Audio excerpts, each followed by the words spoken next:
Alors, Seymour Bruxelles, est-ce que vous pourriez partager quelques souvenirs marquants du théâtre de Bouvard et de votre expérience au théâtre de Bouvard? Parce qu'au-delà des rediffusions, des vidéos qui ont été distribuées par la suite, qui sont un peu décondensées, il y a peut-être des choses qui étaient soit pas des sketchs, mais des situations d'avant ou d'après sketch que vous pourriez partager avec nous pour les gens qui s'en rappellent et les fans, il y en a encore beaucoup de ces émissions et de cette époque.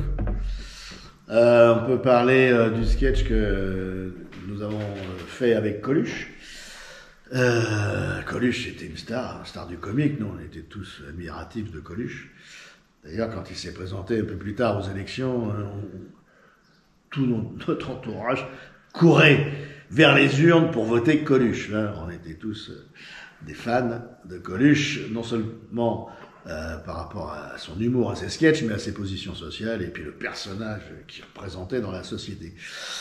Et donc Coluche monte sur scène pour jouer avec nous un sketch qui s'intitule, oui, puisqu'on peut le retrouver encore aujourd'hui, l'école des CRS, donc un thème ancestral.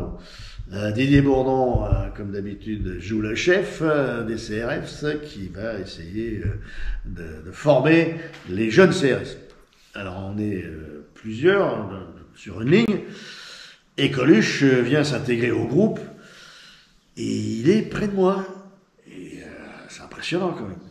Et ce qui m'a le plus impressionné, c'est de regarder ses mains qui retournaient toujours quand, dans sa position que l'on connaît, qui tremblait. Il avait le trac. Et je ne comprenais pas, moi, jeune comédien, comment Coluche pouvait avoir le trac avec nous, quoi. C'était pas concevable, quoi. Jusqu'à ce que je comprenne que c'était un type authentique qui prenait pas les choses à la légère, et qui se prenait pas au sérieux, et qui avait encore, au bout de 10-15 ans de carrière, facile, il avait encore peur, il avait encore le trac, quoi. Ça m'avait touché, quoi. Et donc le sketch, vous pourrez aller le chercher. Il est assez drôle. Moi, je trouve qu'il est très drôle. Et Coluche s'est prêté au jeu et vraiment comme un copain, comme si on avait déjà joué ensemble depuis un certain temps, quoi. Le Luron, le souvenir avec le Luron, c'est Pascal et moi, on joue un couple d'Antillais. Pascal joue l'Antillaise, moi je joue l'Antillais, maquillé évidemment avec une perruque afro.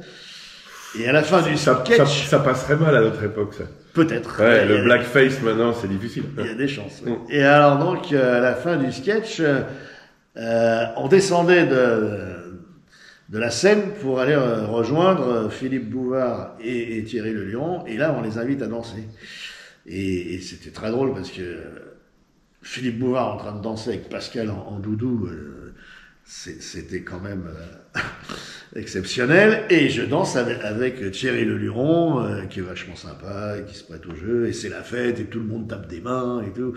Et voilà, c'est ce genre de souvenir qui est resté, parce que c'était vraiment des moments intenses, et de fête, voilà, de oui, joie. C'était pas prévu, en fait. C'était pas prévu. Ouais. C'était improvisé, et bon, tout le monde a suivi, quoi. C'était formidable. Voilà quelques anecdotes comme ça qui nous ont, et hors scène, c'était intense parce que un enregistrement par semaine, il y avait un rythme de fou pour écrire, répéter, tourner les sketchs en une seule prise. Par contre, voilà, ça sur le plan improvisation entre guillemets, fallait pas se planter, on ne reprenait rien, tout était enfilé parce que Philippe Bouvard n'avait jamais le temps de traîner, et c'était ce qu'on appelle les conditions du direct, vraiment, et on ne reprenait rien, on se plantait, c'était trop tard, quoi. Donc il y avait vraiment une fébrilité intense dans ces enregistrements, mais il y avait une ambiance formidable, et ça fait partie des meilleurs souvenirs de cette époque, quoi. Donc l'émission passait tous les soirs quasiment, mais c'était enregistré en une fois. Voilà, en une fois, on enregistrait toute la semaine, et après il y avait un découpage soirée par soirée. Okay. Et vous aviez donc le reste de la semaine pour refaire les sketchs de la semaine suivante, j'imagine? Même pas. Tous les jours, on était au studio. Il y avait une journée, une après-midi d'enregistrement, mais tous les jours, on était au studio pour écrire, répéter, trouver des idées, on passait notre vie. Hein. Et très vite, avec le succès de l'émission, Philippe Bouvard a eu l'idée de nous mettre au théâtre, c'est-à-dire de présenter la troupe sur scène, en direct, en live, dans des théâtres parisiens.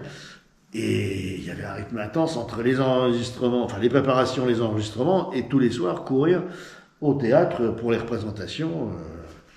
C'était formidable. Il y avait un phénomène, il a compris. C'est un homme de télévision. Vu le phénomène, il a compris qu'il fallait, comme il disait, presser le citron au maximum, dans un minimum de temps. Voilà. Et comment ça s'est passé du coup? Parce que vous étiez toute une bande de joyeuderies qui peut-être des fois se connaissaient d'avant, voire pas. Bah, oui. Et puis il y a quand même eu des couples qui se sont formés. Chevalier Las Palais, vous... des couples physiquement. Vous étiez... qui se sont formés. Ouais, vous étiez... au départ, toi, t'étais avec Légitimus, mais finalement, tu t'es retrouvé avec Campan, avec Bourdon, avec Smaïl. Ouais. Et puis, il y a eu d'autres binômes, ou même des solitaires, ou des carrières solo qui ont émergé. Et comment ça se passait? C'est-à-dire que vous aviez... une obligation de travailler tous ensemble? C'est Bouvard qui vous a dit « Ah, vous allez bien ensemble, vous faites ensemble ?» Non. C'était plus spontané que ça? On n'avait pas d'obligation, c'était par affinité, justement. Bon, on choisissait un sujet, et puis on allait voir un comédien, une comédienne, ou tiens, ça t'intéresse, j'aimerais bien travailler avec toi. Mais à part quelques fois où Bouvard a pu conseiller de former un binôme ou un trio, en général c'était vraiment des choix. D'ailleurs on le retrouve si on fait la série des émissions, on voit bien que les groupes se sont créés et à un moment donné, d'ailleurs, on n'échangeait pas trop entre groupes. Hein, on était à peu près tous les mêmes. C'est comme ça que s'est formé le groupe des Inconnus. Parce qu'on avait l'habitude de travailler ensemble, on s'entendait bien, ça allait vite. On n'avait pas besoin de traîner et puis on se faisait rire. Parce que le plus important, c'est de se faire rire. On se faisait rire les uns les autres. Moi, j'ai vécu la continuité du lycée et de la fac. C'était vraiment... toutes les bêtises qu'on a pu faire, et certains sketchs viennent même du lycée, parce que on avait joué tous plus ou moins en amateur dans les groupes théâtre, etc. Certains, je ne citerai pas de nom, comme Isabelle a les yeux bleus, ça c'est les yeux bleus à Isabelle. Bernard l'avait créé avec ses potes au lycée, et il a repris, amélioré, et c'est devenu un tube. Voilà un exemple. Mais dans l'ambiance, voilà ça qui était intéressant, c'est que c'était la crise de rire tous les jours. Il fallait d'abord qu'on se fasse rire nous, et puis après on mettait ça sur scène. Et Philippe Bouvard avait ce don de choisir des sketchs qui allaient plaire à la majorité des gens. C'est ça qui était extraordinaire. Quand Bouvard riait, il y avait 25 millions de personnes qui riaient. Il a toujours eu ce don avec les grosses têtes aussi. Enfin ça, il était très fort pour ça. Ouais.